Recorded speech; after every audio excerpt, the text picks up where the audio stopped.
Let's first pay homage to the lineage gurus.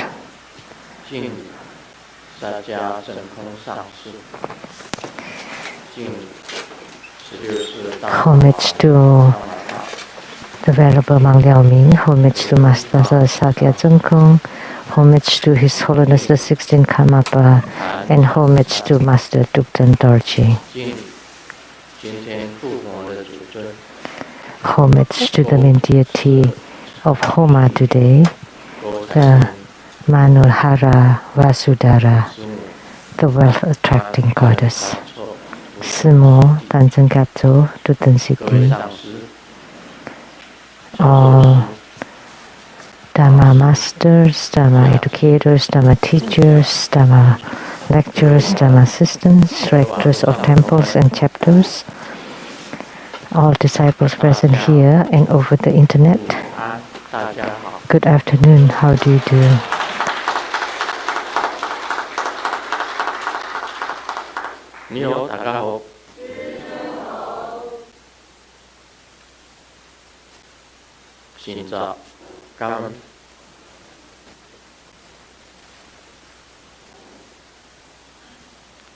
I still Shalahe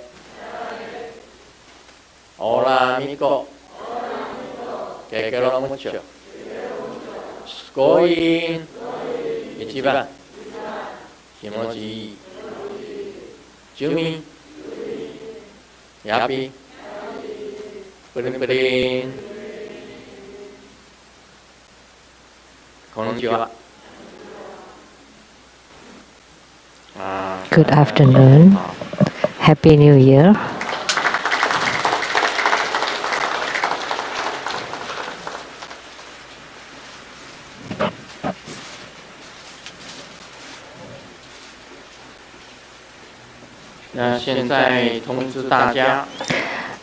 I would like to announce for next Sunday, February 6th, Sunday 3 p.m. there will be Tiger Head Vajra Homa fire offering ceremony. And the Tiger Head Vajra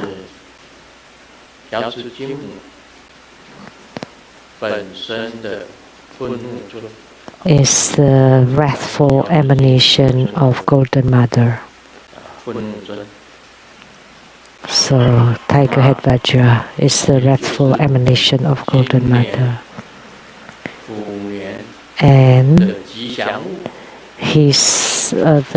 Tiger Head Vajra is the auspicious item for this year, the year of the tiger. The Tiger Head Vajra. One of her hands is holding the command banner, and the other one is holding a gourd, like a calabash or a gourd that looks like a bottle. So this is the image of Tiger Head Vajra. She can bring wealth, health, and anything that you need. And this year, the year of the tiger, and the Tiger Head Vajra would be the most auspicious. If you don't want any auspiciousness in this year, then you don't need to become primary supplicant. I am not forcing you to become primary supplicants, but if you don't want any auspiciousness, then you don't need to become primary supplicants. So what Grandmaster is saying is true. You don't need to force anything about anything. It will not be good. The mantra Om Chimu Siddhi Hom Hom Pe, and the mudra. This is the tiger head, the head of the tiger. This mudra symbolizes the head of the tiger. That's for the tiger head Vajra.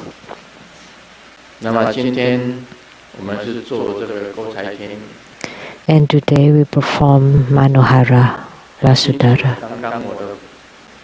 It was very clear in my overall merit dedication. She does not hook only wealth, she can also hook love and respect. And moreover,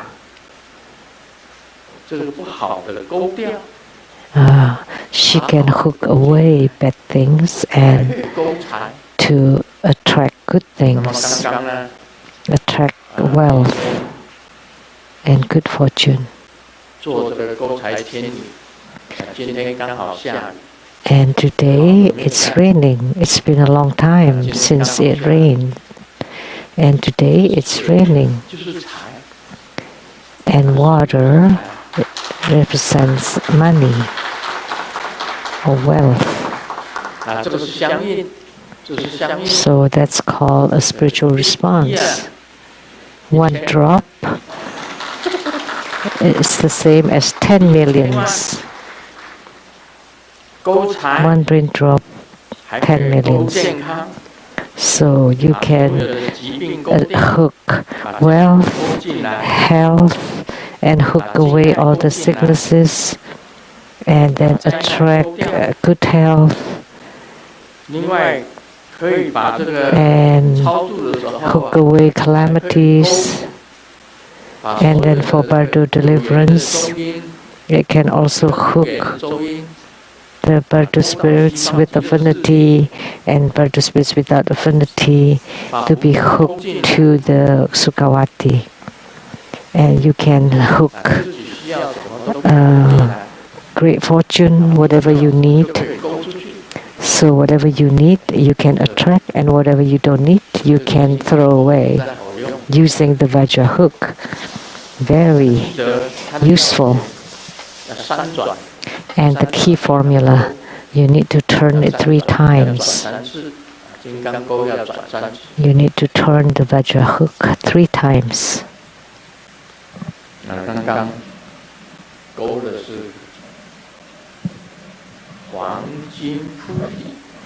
So just now, I hook pure gold, true gold, covering all the ground and stack high.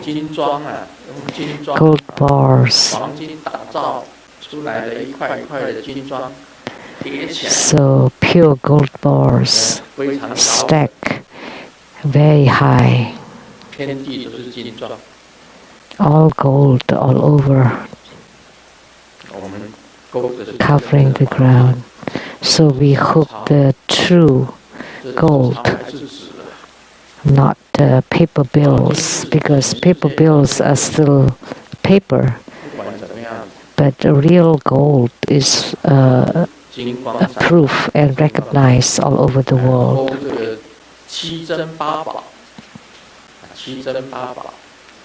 And also we attract all the precious items.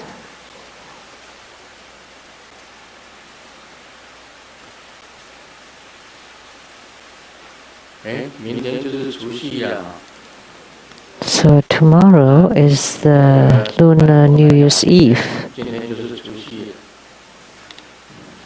And for the Southeast Asia today is the New Year's Eve.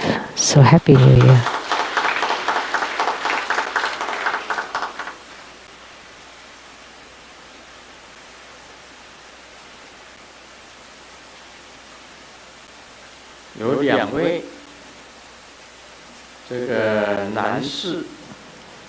There are 2 men having a dialogue. He said, my wife maybe is on menopause, she's very forgetful. She's carrying a knife and yet looking for the knife all around the house. I really couldn't stand it. I can't stand her. And yet the man said, "Oh, that's much better than mine. My wife is carrying knife and looking for me around the house."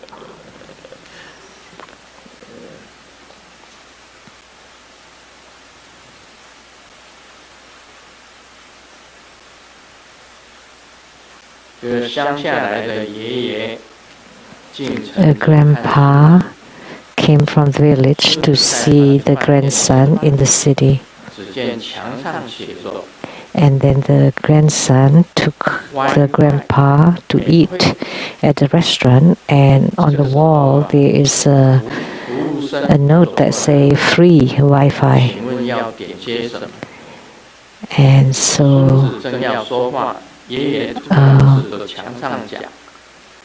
the waiter asked, "What would you like to order?" And the grandpa said, "Oh, I want the free one there, the Wi-Fi."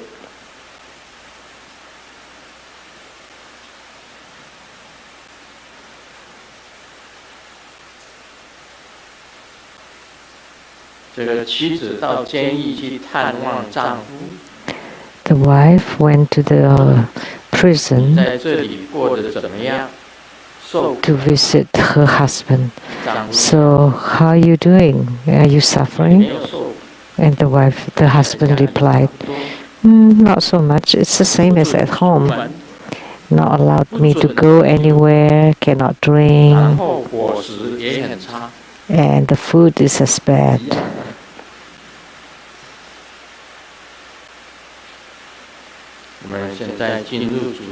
Now we'll get to the main topic, the question and answer. From Sarawak, Malaysia. Asked by Lian Hua Tian Mu.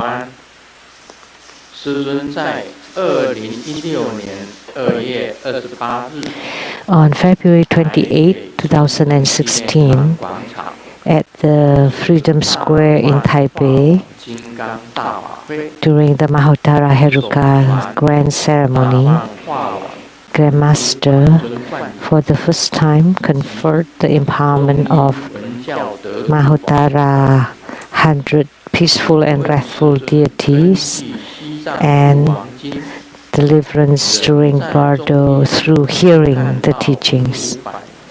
According to the Tibetan Book of the Dead, one will encounter the 100 deities at the moment of death. So, on top of the Mahottara mantra, should we also chant the mantras of the other 100 deities? Wish Grandmasters live a long life. Om Mani Padme Hum. So the mantras of the 100 peaceful and wrathful deities.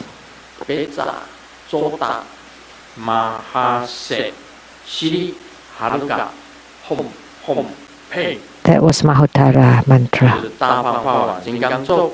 That's the Mahottara Heruka mantra.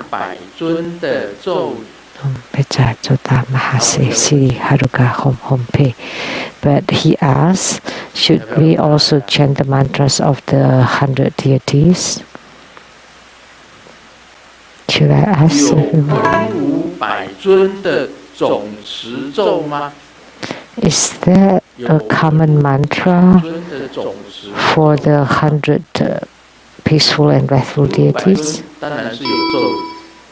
Of course, each one of them would have their own mantra. What sound was that?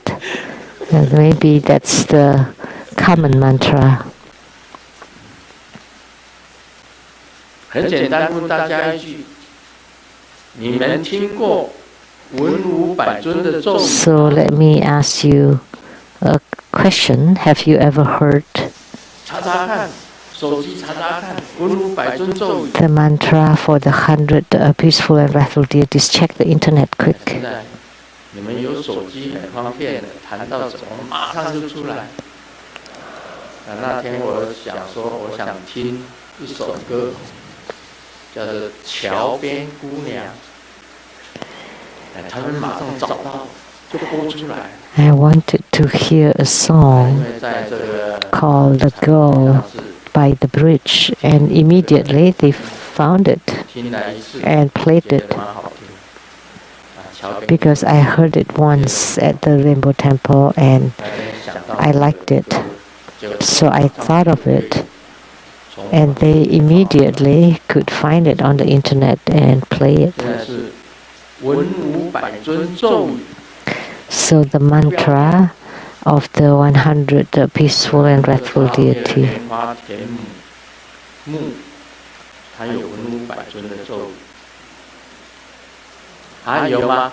Is there? 怎么念？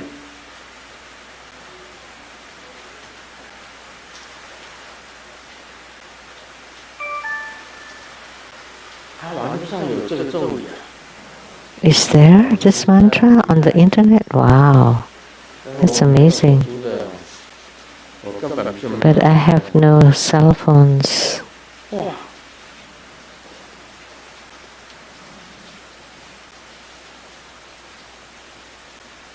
文武百尊心咒，真的有文武百尊的心咒，就是种子咒。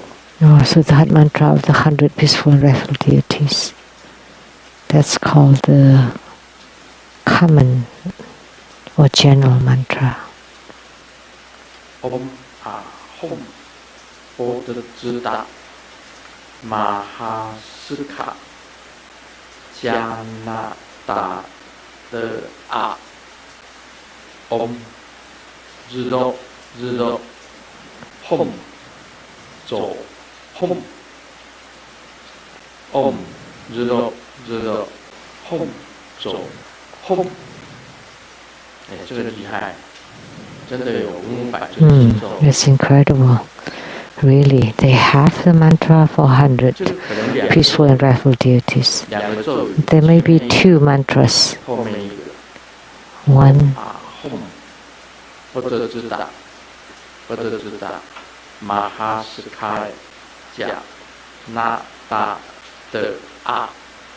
Om Zero Zero Hom Zo Hom。我问一下啊，要不要念？Let me consult if we should chant it or not. 一查就有，实在。Wow, so you can search and find it on the internet.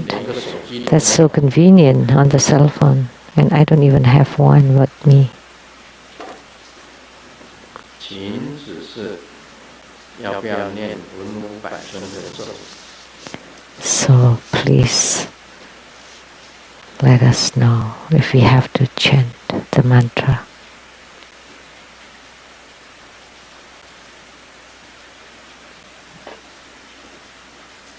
好，谢谢。可以念。Yes, you can chant it. Or not.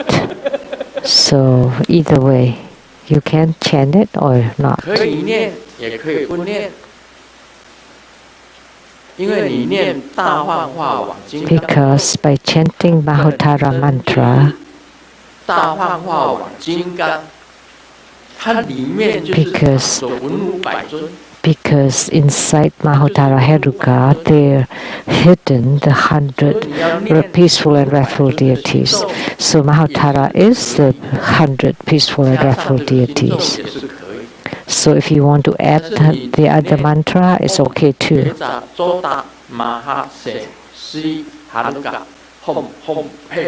But by just chanting the Mahotara mantra, which is what Grandmaster just chanted, is fine too. It's the same as the common mantra for all the 100 peaceful and wrathful deities. Because inside the Mahotara mandala or pagoda, are the 100 peaceful and wrathful deities. So Mahatara is the essence or the embodiment of all of them.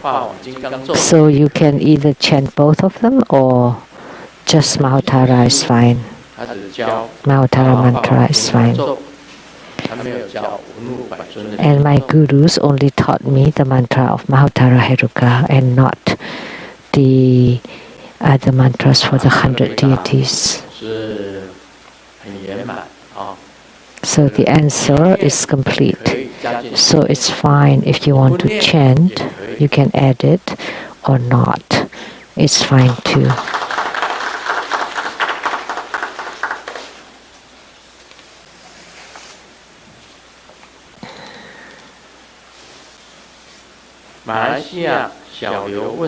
Question from Malaysia by Xiao Liu.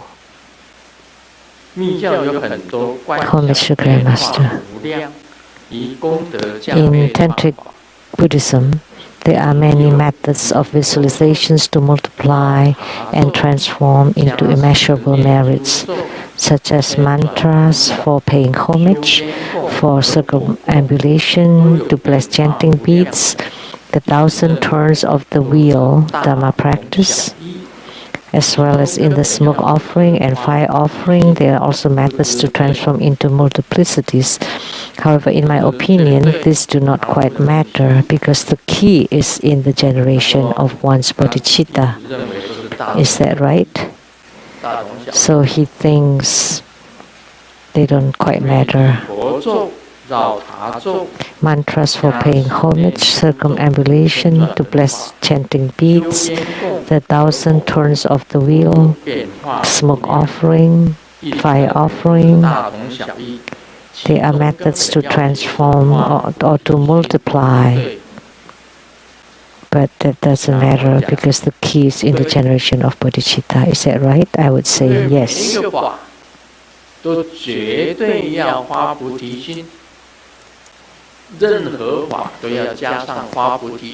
Because for any Dharma practice, you need to add the bodhicitta generation. When we look at the practice procedure, the first one, the one that I given to my guru, first is Wrathful refuge, great homage, great offering, the 4 immeasurables. And what are the 4 immeasurables? That's generation of bodhicitta. So generating the 4 immeasurables is the same as generating bodhicitta. So the Guru taught us before the Dharma practice, we first perform the prostration, offering, 4-fold refuge, 4 immeasurables, generate bodhicitta. Always these few things before, at the beginning. And one of them is generation of bodhicitta, which is very important. So for each of the Dharma practice, you need to generate bodhicitta. Because only by generating bodhicitta, you are bodhisattva. Without generating bodhicitta, then you have self, like stated in the Vajra Sutra. So generating bodhicitta is to help sentient beings. No self. Generating bodhicitta. It's the spirit of no self. That is right. To Malaysia, Xiao Liu. Second question. I once heard a Dharma propagator say that by doing the 1,000 turns of the Dharma, the 1,000 turns of the wheel, Dharma practice, one can also multiply one's irrelevant thoughts, so he discouraged its practice. I think we should not be afraid to practice any Dharma, whether it's good or bad. It depends on our own mindset. Like the ghost witch who practiced Homa to do evil things, which was not the problem of the Homa itself. 大家修功德加倍的法门。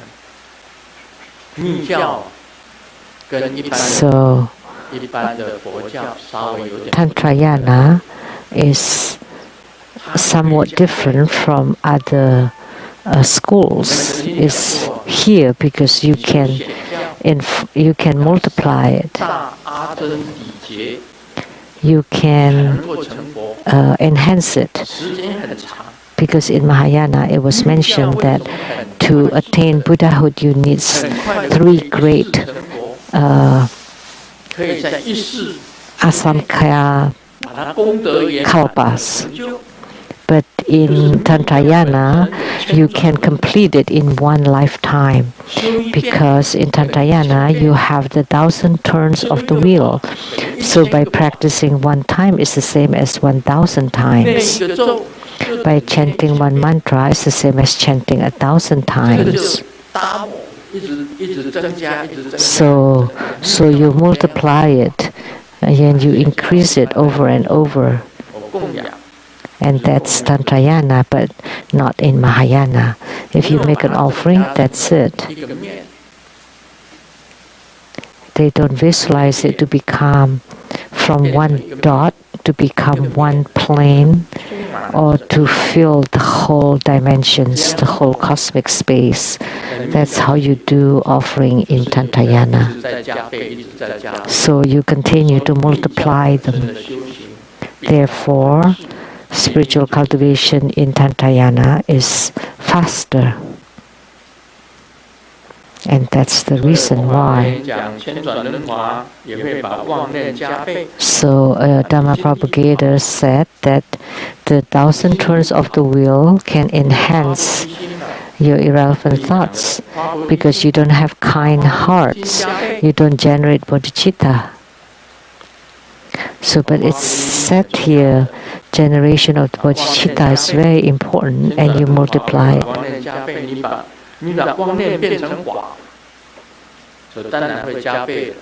So, if you treat your irrelevant thoughts as the Dharma, then of course they also multiply. So, good or bad depends on your mind. That's very important. So, if you learn and apply tantric practice to do evil things, then that would be bad. So your question is 1,000 turns of the wheel is fine, or multiplying practices is fine, as long as your mind is pure and your mind is bodhicitta, is fine. Third question. In completing our preliminary or fundamental practices, we should do it as a matter of factly. 1 is counted as 1 and not 1,000. Regardless of the multiplied merits, we should count 1 as 1. After chanting 100,000 times or more, although the merit cannot be obtained, but on the mundane ground, one must continue to do good, because there is no such thing as attaining Buddhahood through evil deeds. This is my realization. Is it correct? Of course. There is no bodhisattvas who do evil deeds. Of course that is right.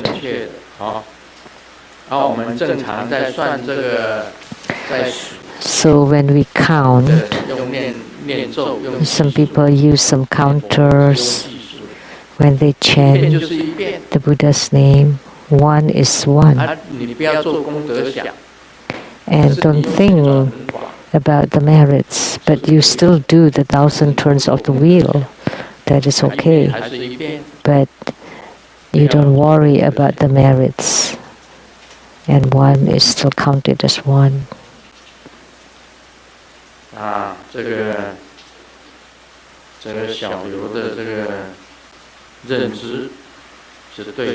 So Xiao Liu's opinion is right. I have always been practicing with the 1,000 turns of the wheel and had never any problem, with one exception. I helped perform Dhamma practice for those who died from forest fire in a certain country. Afterwards, I felt heat all over my body, although my temperature stayed normal. I often felt miserable and wanted to die, but at the same time, I clearly knew that those thoughts were not mine, and they did not affect my daily life. 1 week later, I still felt it, and I started to feel miserable and tired, so I did the Golden Mother practice of body replacement. Thereafter, I returned to normal. My question is, if I encounter a similar experience in the future, should I do Bardo deliverance or transforming it as a means to enter meditation? If I do Bardo, how much offerings do I need to prepare, or can I offer my wisdom, chi, inner fire, and light drops as the best kind of offerings? So this is a deep question. He did Dhamma practice for those who died from forest fire. And afterwards he felt heat all over the body, and yet the body temperature stayed normal.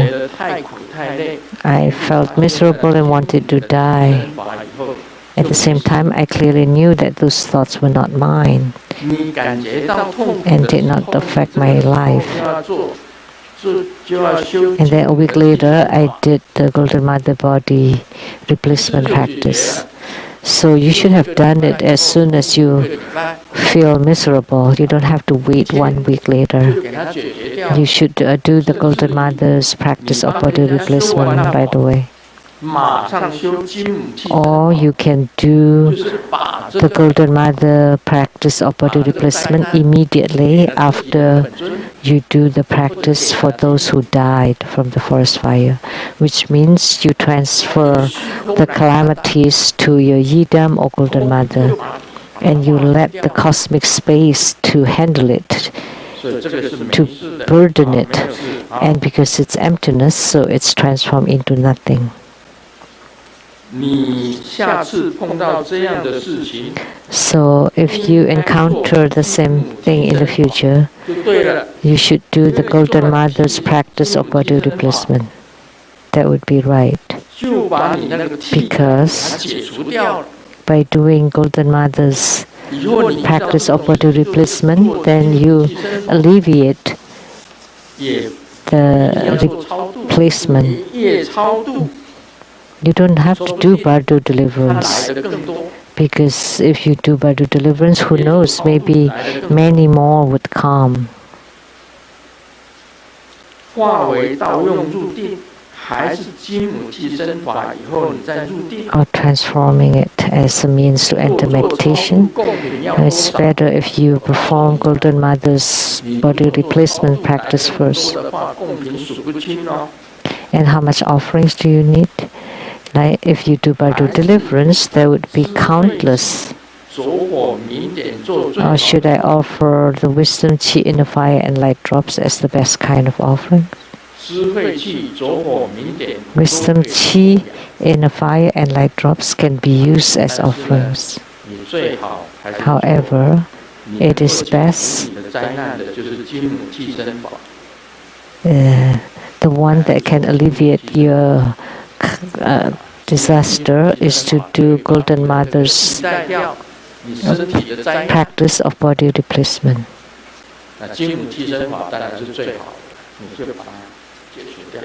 See, because you're taking over the karma, so that's why, of course, body replacement would be best. So Golden Mother is the mother sage. So anyone who has become a sage would go to the Golden Mother to report.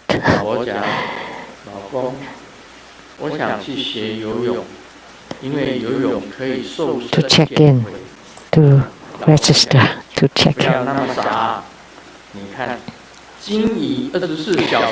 I want to learn to swim because I heard swimming can make you lose weight. Come on, don't be silly. Look at the whales. They swim 24 hours a day and are they slim?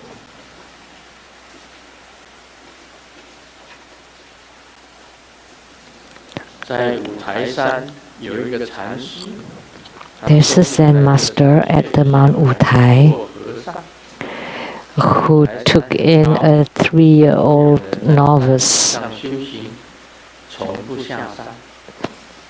as a little monk. So they practiced in the mountains deep for over 10 years and never came out, never left the mountain. So the little monk did not recognize the cows and the horses and the chickens and dogs.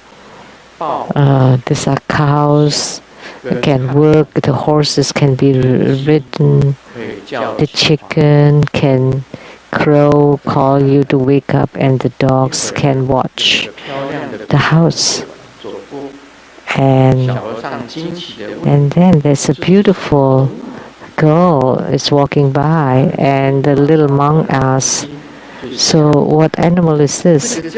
So the Zen master, in order to protect him, told him, "This is called tiger. So if you're eaten by it, you will not have anything left, not even your bones." So when they returned to the mountain, the Zen master asked, "So of all that you've seen today at the foot of the mountain, are you still thinking of any of them?" And then the young monk said, "All I think about is that a tiger, the human-eating tiger." Confucian said that food, sex are human nature. Even the young monk is that way too.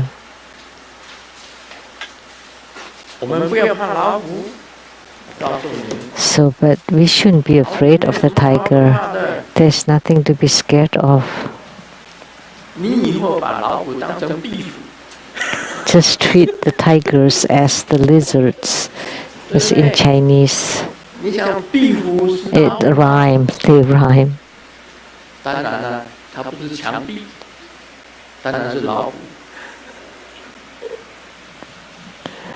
Yeah. So the lizards. And you can learn to be like Wusong, who specializes to beat the lizards. Lizards is like wall tigers, in Chinese.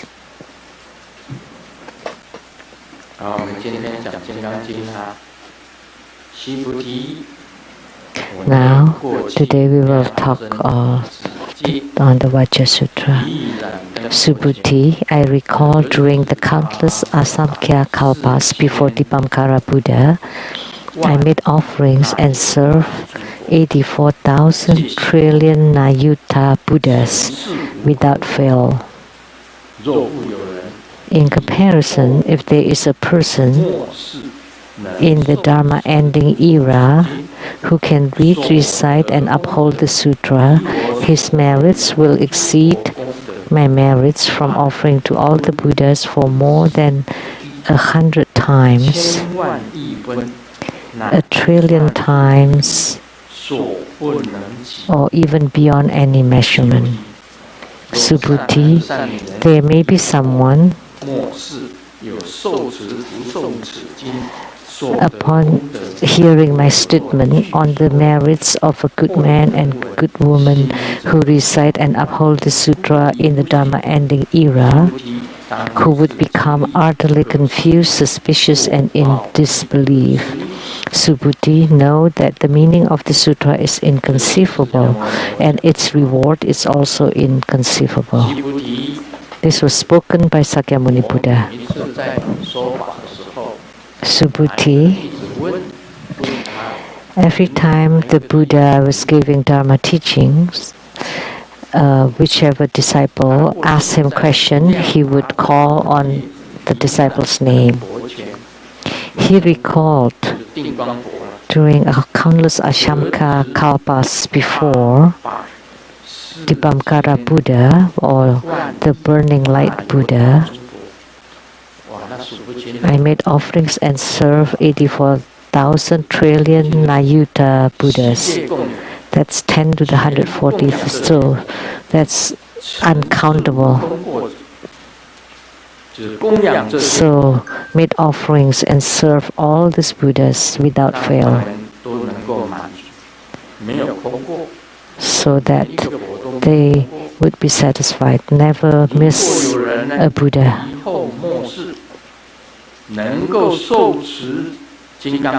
In comparison, if there is a person in the Dharma ending era who can read, recite, and uphold the Sutra, his merits will exceed my merits from offering to all the Buddhas for more than 100 times. A trillion times, or even beyond any measure. So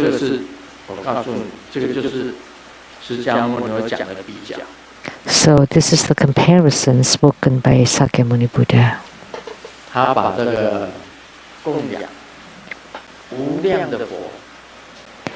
So offerings to infinite Buddhas compared to reading, reciting, and upholding the Vajra Sutra. So the comparison of the two. So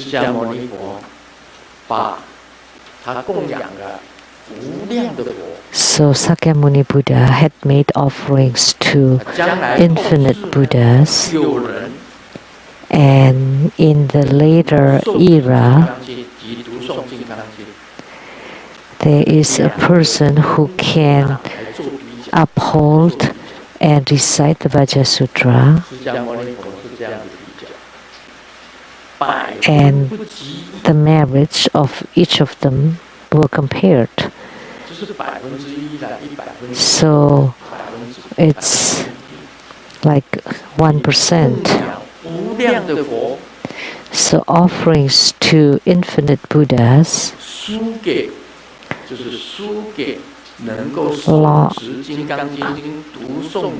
is only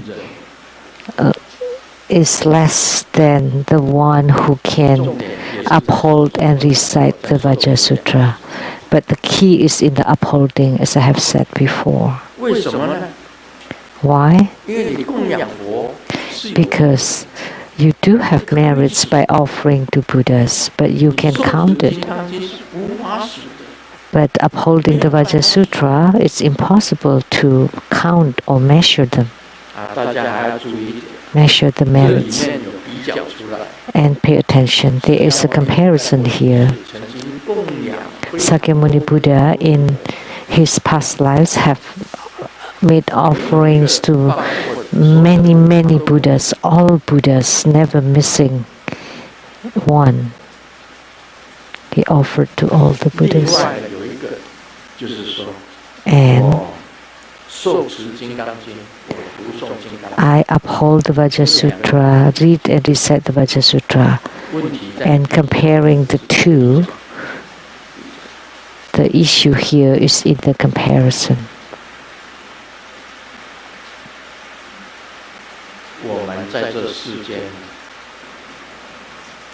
In this world,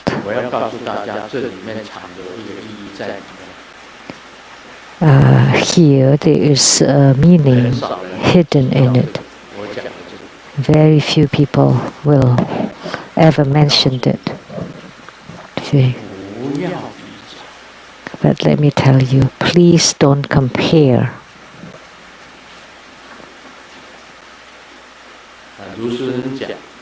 Grandmaster Lu says,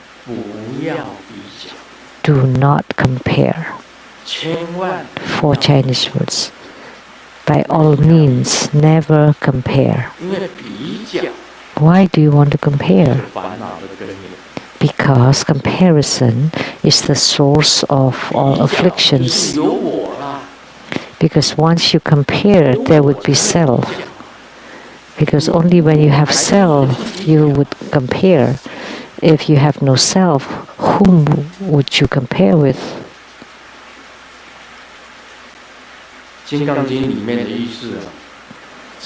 So, what's the meaning of Vajra Sutra? It's mentioned here. Sakyamuni Buddha made offerings to 84,000 trillion Ayuta Buddhas. Made offerings and served, and never missing any Buddha.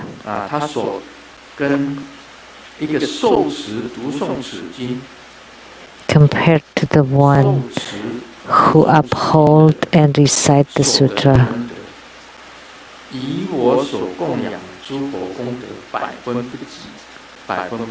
his merits compared to my merits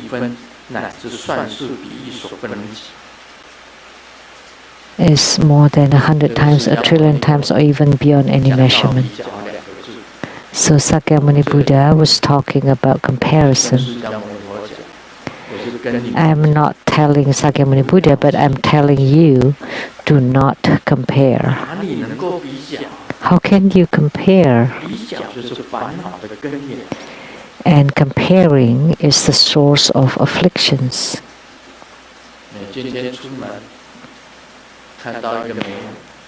You leave the house today and you see a beautiful girl, and then you get home and see your own wife. And then you would smash the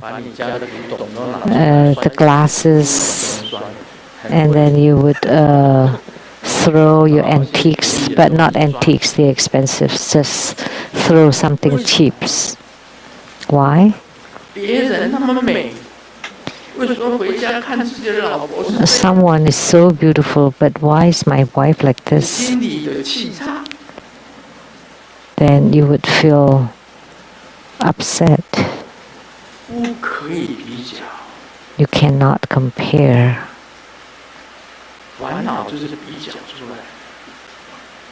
So afflictions come from comparing.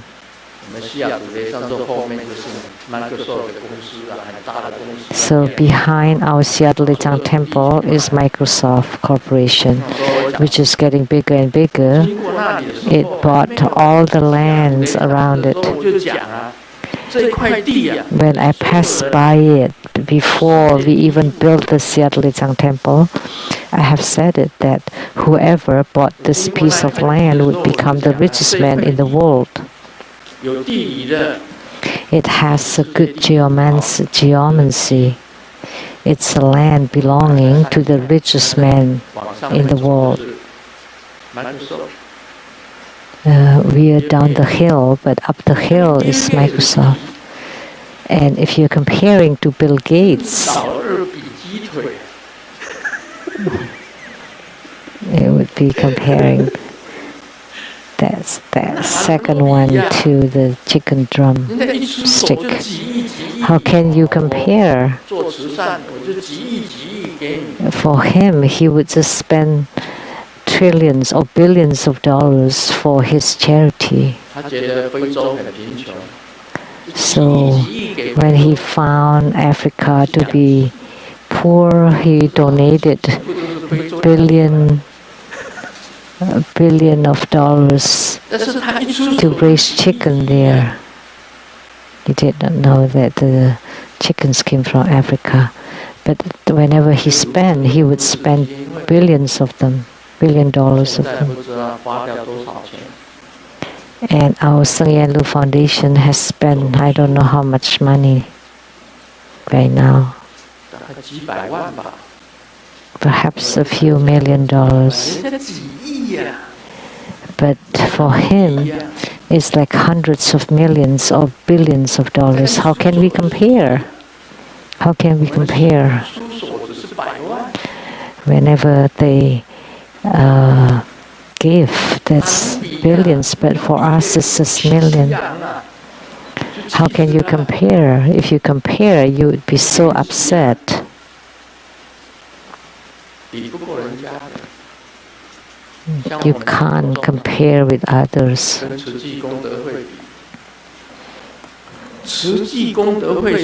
Like True Buddha School, comparing to Tzu Foundation, just the last digit of the amount of money they have compared to True Buddha School it's more than True Buddha School. How can we compare with the Fo Guang San? Their temples are so big and ours are so small. The monasteries that they built in any countries, in South Africa, they also built a temple there. And the Fo Guang San Temple at Dasu, Pingtung, Kaohsiung, the whole mountain there. So humongous. It's impossible to compare.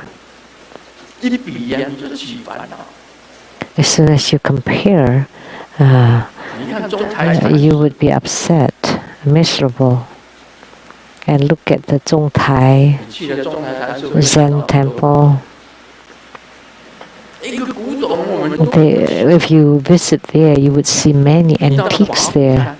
And even just one antique, we can't compare. And if you go to the Huagu San, they have a huge bell. And during the New Year, everybody, including the presidents and vice presidents, they would go there to strike the bells. But we don't have such a big bell. But this is our bell. We only have this Vajra bell. They have huge bell, and it requires many people to pull it and then to strike it with that. We cannot compare. How can you compare with Huagusan, the Flower Drum Mountain? How can you compare with Tzu Foundation? How can you compare with Zhongtai San? How can you compare with Fo Guang San? You should not compare. This is what I like to emphasize. You cannot compare. Comparing is the source of affliction. The Vajra Sutra talks about the meaning of emptiness. The bell is empty, the temples are empty, money is empty, the antiques are empty. If you use the emptiness to embrace, then you embrace everything. So, making offerings and serve the infinite Buddha is still lost to upholding and reciting the Vajra Sutra. So if you can uphold and recite the Vajra Sutra, then you are empty. Then the emptiness embrace or include myriad things in the universe, everything basically. So the Vajra Sutra, if you have comprehended it, that your mind can generate myriad dharma, which means can generate anything and everything. So Sakyamuni Buddha here talk about a comparison. He was making offerings and served the infinite Buddhas, and his merit, or he's still lost to the one who could uphold and recite the Vajra Sutra. The merit of the person who could uphold and recite the Vajra Sutra. Why? You should understand this concept, because the Vajra Sutra is emptiness, and emptiness can give rise to all things. everything comes from emptiness. The earth, water, fire, and wind, the 4 elements, all comes from emptiness or void. So the 5 elements, earth, water, fire, wind, and space, or emptiness. Emptiness is the last one, but emptiness can embrace everything. Can embrace the earth, water, fire, and wind. So Grandmaster also have done a comparison. And Sakyamuni Buddha did a comparison too, but let me tell you that comparing is the source of all afflictions. So whatever you encounter, never compare. So you drive a car, an expensive and renowned car. My car is Maserati. It's a kind of sports car made in Italy. And then you encounter Lamborghini and Ferrari, and they are more expensive than Maserati, right? And then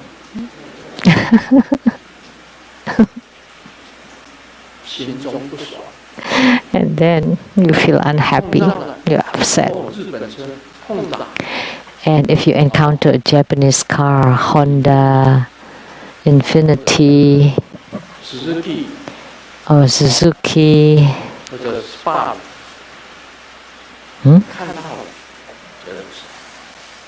Spar, and then you would feel like, my Maserati is better. And when someone say good car, oh, you are happy.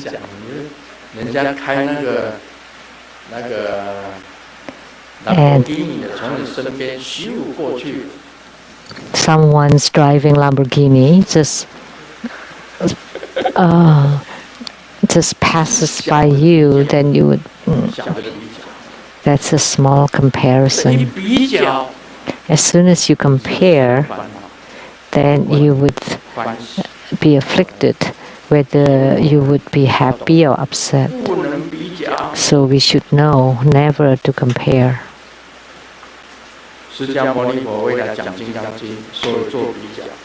And Sakyamuni Buddha, in order to explain the Vajra Sutra, he did comparison. And Grandmaster Lu, in order to explain this excerpt of the sutra, I also did some comparison. But let me tell you, never compare. Because the Vajra Sutra stated, non-phenomena of self. When there is no self, how can there be any comparison or comparing? Non-phenomena of others. When there is no self, there is no others. So who is comparing with whom? Non-phenomena of sentient beings. There are no sentient beings. Whom are you comparing with? Non-phenomena of lifespan. No time. Nothing to compare. I often give this example. On the moon, that's basically non-phenomena of self, non-phenomena of others, non-phenomena of sentient beings, and non-phenomena of lifespan. Who would be comparing with whom on the moon? What is good? What is bad? What is Buddha Dharma? What is animal products? What is plant products? None. All of them are inside nothingness.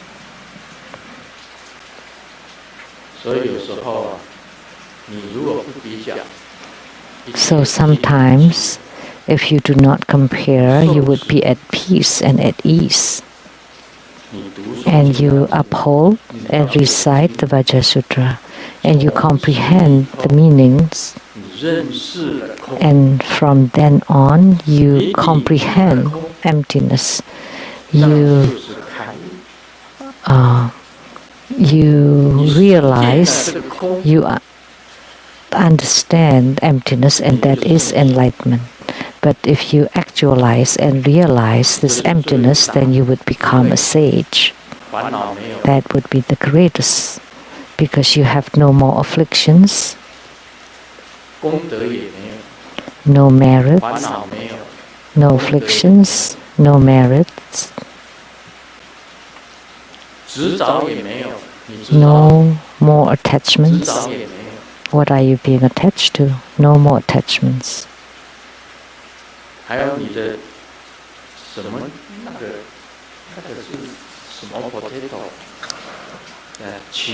And those are the small potatoes, like your moods, your emotions. You're not comparing, so what emotions would you have? But as soon as you compare, you would start to feel some emotions, some mood swings, for human beings. And then if you have no self, how can you have any habitual tendencies? They are the same as nothing, gone. So you can eradicate all this. And when you embrace emptiness, you embrace everything. That's the essential meaning of the Vajra Sutra. That's all for today. Om Mani Padme Hum.